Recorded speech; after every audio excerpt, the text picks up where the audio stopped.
বন্ধুরা, তিতলি গার্ডেনিংয়ে আপনাদেরকে স্বাগত জানাই।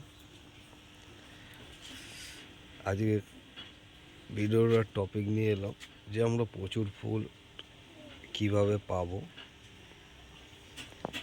আর দেখতেই পাচ্ছেন এই বছর আমার গাছে সেমনি ফুল আসেনি, এই গাছটা বাদে। শুধু আমার প্রত্যেক বছরই গাছগুলোয় পুরো ফুলে ভর্তি হয়ে থাকে এই সময়।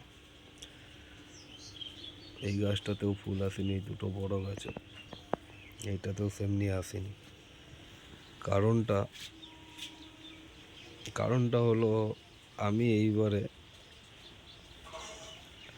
ঠিক টাইমে রিপোর্টিং করতে পারিনি। এই বছর রিপোর্টিং হয়নি গাছগুলো আমার। আমি কি করি, বর্ষার আগে আগে মাটি তৈরি থাকে, পুরাতন মাটি, এই মাটি বোগেনভিলিয়া গাছের বর্ষা যেতে যেতে গাছগুলোয় রিপোর্টিং করি। বর্ষা গেছে, টবগুলো শুকনো হয়ে গেলে আমি মাটি পরিবর্তন করে দিই। তো করে দিলে কি হয়, এই যে শীতকাল দিয়ে এখন দিয়ে মার্চ ফেব্রুয়ারি পর্যন্ত পুরো ফুল থাকে গাছ, ফুল আসে যায়, কিন্তু সারা এই ফেব্রুয়ারি মার্চ পর্যন্ত পুরো ফুল পাবেন আপনি।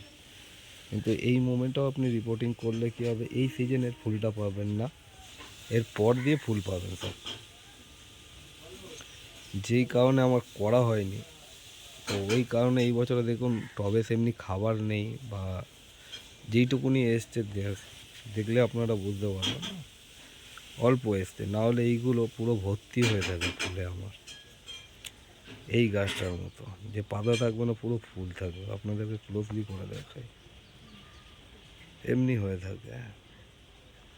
এইগুলো বড় গাছ আমার, বনসাইগুলো বানাতে হবে, এইগুলো বনসাই বানাবো সব বড় গাছ। তো সেইগুলোরই এই গাছটাতেও ফুল আসেনি, এই গাছটাতে অল্প কিছু এসছে।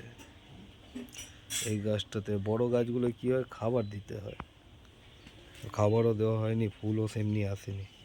যেই কারণে বললাম, আপনারা যদি চান ঠিক বর্ষা যাবে, বর্ষা যাওয়ার পরেই রিপোর্টিং করে দেবেন। করে দিলে কি হবে, তারপরে যে একটু লেট করে আসলে হয়তো ডিসেম্বরে ফুল পাবেন, ডিসেম্বরের লাস্টে দিয়ে প্রচুর ফুল পাবেন বোগানভিলিয়া, পুরো ঝেঁকে ফুল আসবে গাছে, পুরো ঝেঁকে। কারণ মাটিতে খাবার থাকবে, জল থাকবে, সব কিছু থাকবে, নতুন করে পাতার জায়গায় ফুল আসবে, প্রচুর ফুল পাবেন। এইটাই বলার ছিল আপনাদের সঙ্গে। দেখেন এই বছরে তো আমি করতে পারিনি, যেহেতু শরীর অসুস্থতার কারণে আমি রিপোর্টিংও করিনি কোনো গাছ আমার রিপোর্টিং হয়নি, সেই কারণে। চলুন, দেখা হচ্ছে। এতক্ষণ ধরে দেখার জন্য ধন্যবাদ। দেখা হচ্ছে নেক্সট ভিডিওতে।